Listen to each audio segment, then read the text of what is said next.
بسم الله الرحمن الرحيم الحمد لله رب العالمين وصلى الله على نبينا محمد وعلى آله وصحبه وسلم تسليما كثيرا أما بعد. آج انشاءاللہ تعالی ایک عظیم ترین حدیث ان لوگوں کے لیے جو پریشان ہیں یا کسی غم کے اندر مبتلا ہیں اور انہیں کوئی حل نظر نہیں آ رہا، تو آج ایک ایسی دعا جس کے بارے میں رسول اللہ صلی اللہ علیہ وسلم نے ارشاد فرمایا کہ جو انسان اس دعا کو پڑھ لے گا، اللہ رب العالمین اس کی وہ پریشانی، اس کا وہ غم خوشی کے اندر تبدیل فرما دے گا۔ اللہ اکبر! اور یہ یقینی بات ہے، اور رسول اللہ صلی اللہ علیہ وسلم کا فرمان سچا ہے۔ اور وہ دعا کیا ہے؟ رسول اللہ صلی اللہ علیہ وسلم نے ارشاد فرمایا، جسے امام احمد بن حنبل رحمہ اللہ نے اپنی مسند کے اندر ذکر فرمایا ہے، کہا کہ ما اصاب احد قط ہم ولا حزن، کسی انسان کو کوئی پریشانی لاحق ہو جائے، کوئی غم کے اندر مبتلا ہو جائے، یا کسی کو کوئی خبر ایسی مل جائے جس کی وجہ سے وہ غم کے اندر مبتلا ہو گیا، فقال، پھر اس کے بعد وہ فوراً یہ پڑھ لیتا ہے، یہ دعا پڑھتا ہے، اللہم انی عبدک وابن عبدک وابن امتک ناصیتی بیدک ماض فی حکمک عدل فی قضاؤک اسألک بكل اسم هو لك سميت به نفسك أو أنزلته في كتابك أو علمته أحدا من خلقك أو استأثرت به في علم الغيب عندك أن تجعل القرآن ربيع قلبي ونور صدري وجلاء حزني وذهاب همي إلا أذهب الله همه وأبدل مكانه فرحا۔ یہ دعا بڑی عظیم ترین دعا ہے۔ یہ دعا سننے کے بعد صحابہ کرام نے سوال کیا، اللہ کے رسول، اگر اتنی عظیم ترین دعا ہے، اتنی بہترین دعا ہے، تو ہمیں تو اس کو سیکھ لینا چاہیے۔ تو رسول اللہ صلی اللہ علیہ وسلم نے ارشاد فرمایا کہ بلا ينبغي لكل من سمع ان يتعلمه، کیوں نہیں، جو انسان اس کو سنتا ہے، اس کو پتہ لگ جاتا ہے، اس دعا کی فضیلت کا پتہ لگ جاتا ہے، اسے چاہیے کہ وہ اس دعا کو سیکھ لے۔ تو میرے بھائیوں، آخر اس کی وجہ کیا ہے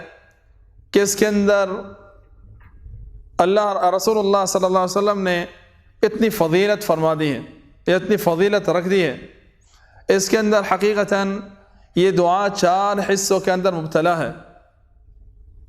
4 حصوں کے اندر مقسم ہے۔ پہلا حصہ انسان کی اپنی عاجزی، انکساری اور عبودیت کا اظہار، اور دوسرا حصہ اس کا اللہ رب العالمین کی تقدیر پر ایمان، اور تیسرا حصہ اس کا اللہ رب العالمین کے بہترین نام اور صفات کے اوپر مشتمل ہے، اور چوتھا اس کا حصہ قرآن مجید کی بیش بہار فوائد اور اس کے اوپر ایمان رکھنے کے اوپر مشتمل ہے۔ تو یہ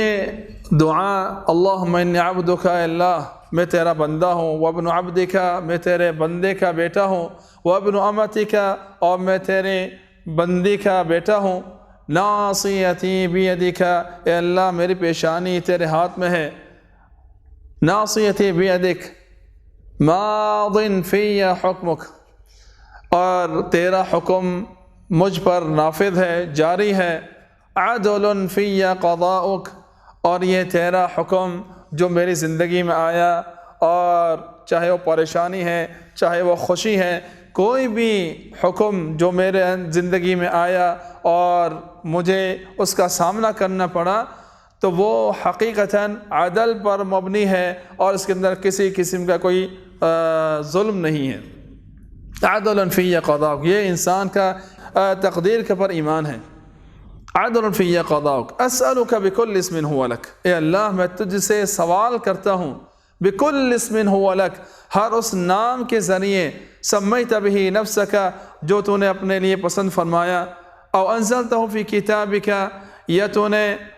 وہ نام کسی کتاب کے اندر نازل فرما دیا۔ اللہ تعالیٰ کی بے شمار کتابیں ہیں جو اللہ تعالیٰ نے نازل فرمائی بندوں کی ہدایت کے لیے، تو اس کتاب کسی کتاب کے اندر بھی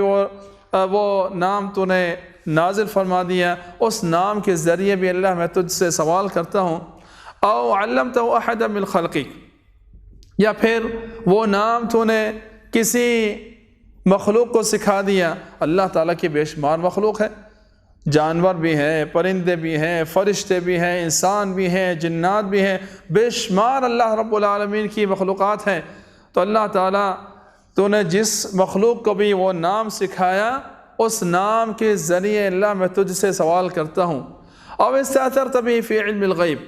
یا پھر وہ نام تو نے کسی مخلوق کو نہیں سکھایا، کسی مخلوق کو نہیں بتایا، بلکہ وہ نام صرف تیرے خزائن میں غیب کے خزانوں کے اندر موجود ہے، اس نام کے ذریعے بھی اللہ میں تجھ سے سوال کرتا ہوں۔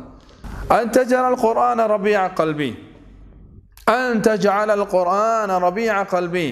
اے اللہ اس قرآن مجید کو میرے دل کی بہار بنا دے، ونور صدری، اور میرے سینے کا نور بنا دے، وجلاء حزنی، اے اللہ میرے غم کو لے جانے والا بنا دے، وذہاب ہمی، اور میری پریشانی کو بھی لے جانے والا بنا دے۔ تو جب بندہ یہ دعا کرتا ہے اور اتنی بہترین انداز سے دعا کرتا ہے، اپنی عاجزی انکساری اللہ تعالیٰ کے سامنے بیان کرتا ہے، اور پھر اس کے بعد اللہ رب العالمین کی تقدیر کے اوپر بھی ایمان کا اظہار کرتا ہے، اور پھر اس کے بعد اللہ رب العالمین کے ناموں و صفات کا بھی اقرار کرتا ہے، اس کے اوپر ایمان رکھتا ہے، اور اللہ رب العالمین کے کلام قرآن مجید کے اوپر بھی ایمان رکھتا ہے کہ یہی ہدایت تامہ ہے، یہی شفاء کامل کا سبب ہے، تو اللہ رب العالمین اس کی لاج رکھتے ہوئے اللہ تعالیٰ اس بندے کی پریشانی کو خوشی کے اندر تبدیل کر دے گا۔ اللہ رب العالمین ہمیں اس دعا کو یاد کرنے کی توفیق عطا فرمائے۔ اللہ رب العالمین اس دعا کے ذریعے ہماری تمام پریشانیوں کو دور فرما دے۔ وصلی اللہ علی نبینا محمد وعلی آلہ وصحبہ وسلم۔